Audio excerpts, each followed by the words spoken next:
अरे यार, 3 बजे फिल्म शुरू हो जाएगी। तू क्या कर रही है? बस मुझे 5 मिनट दे, मैं अभी तैयार होके आती हूँ।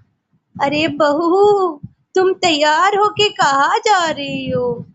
तेरी सास तुझे बुला रही है। अरे छोड़ो। क्या हुआ माँ जी?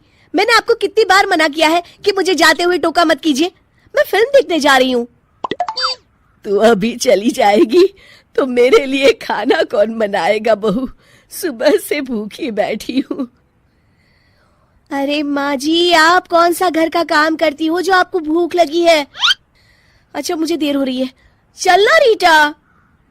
अंजलि के जाते ही सीता देवी अपनी किस्मत को कोसते हुए सारा दिन घर में भूखी बैठी रहती हैं।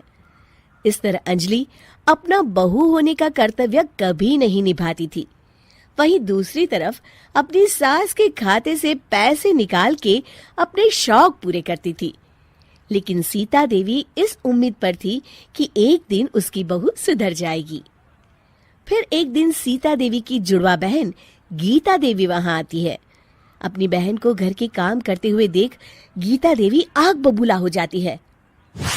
अरे ये सब यहाँ क्या चल रहा है सीता? तेरी बहू कहाँ है जो तू घर के काम कर रही है? सीता देवी भावुक होकर रोने लगती है। अब तुझसे क्या छुपाऊं? मेरी बहू रत्ती भर भी मेरी इज्जत नहीं करती। मजबूरी में मुझे घर के सारे काम करने पड़ते हैं। वो तो बस सारा दिन अपनी सहेली के साथ सैर सपाटा करने में लगी रहती है। अच्छा, तो उस चिड़िया के पर निकल आए। तू चिंता मत कर, मैं ऐसी कई बिगड़ैल बहुओं को ठीक कर चुकी हूँ। अब मैं इस चुड़ैल से निपटूंगी।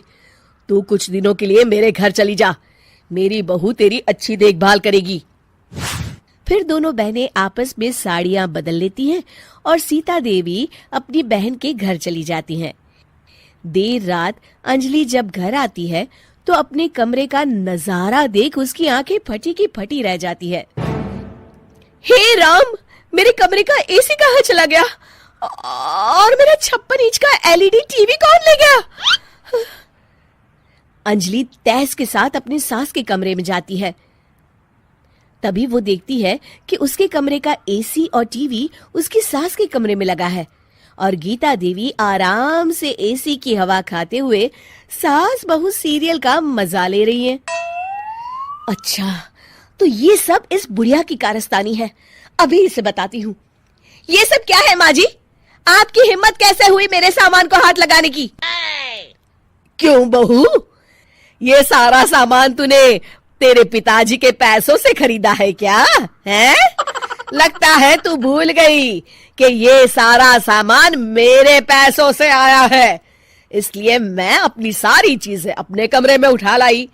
तुझे कोई एतराज है? चल जा यहाँ से, सीरियल का मजा किरकिरा मत कर। गीता की बातों का कोई जवाब नहीं बनता देख अंजलि अपने दांत पीस कर रह जाती है। अगले दिन रीटा और अंजलि शॉपिंग पे जाने की तैयारी करती हैं। अंजलि जैसे ही अपनी स्कूटी पर बैठती है तभी गीता देवी स्कूटी की चाबी निकाल लेती हैं। अरे, ये स्कूटी कहाँ लिए जा रही है? ये भी मेरी कमाई की है। माँ जी, ये तो आप हद कर रही हैं। मैं बाहर पैदल जाऊंगी क्या? हाँ, पैदल जा। वैसे भी तुझे घूमने का शौक है, मुझे नहीं। देखिए माँ जी, इस तरह मेरी सहेली के सामने मेरी बेइज्जती करके आप ठीक नहीं कर रही हैं। आप मुझे अच्छी तरह जानती हैं, बाद में आपको पछताना पड़ेगा। अच्छा, तो तू नहीं सुधरने वाली, मेरे ही घर में मुझे ही धमकी दे रही है। तेरी याददाश्त के लिए बता दूं कि ये मकान मेरे नाम पर है। अब तू देख, मैं आज ही अपने बिल्लू वकील को बुलाकर ये सारी जायदाद अनाथालय को दान कर देती हूँ, फिर तुझे एक ढेला भी नहीं मिलेगा। गीता की बातें सुनकर अंजलि के पैरों तले जमीन खिसक जाती है। अरे, अगर तेरी सास ने तुझे अपनी जायदाद से बेदखल कर दिया तब तो तू सड़क पर आ जाएगी। मैं तो कहती हूँ चुपचाप अपनी सास से माफी मांग ले Anjali.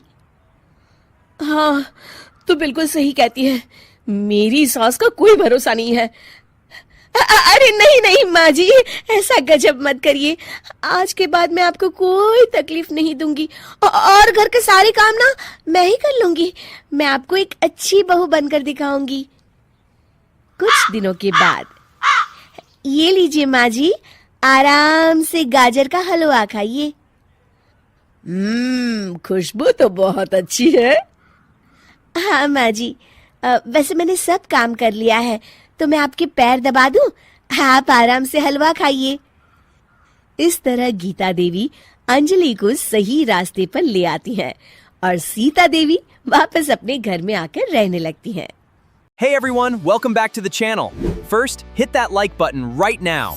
And don't forget to subscribe and turn on notifications. Drop a comment down below.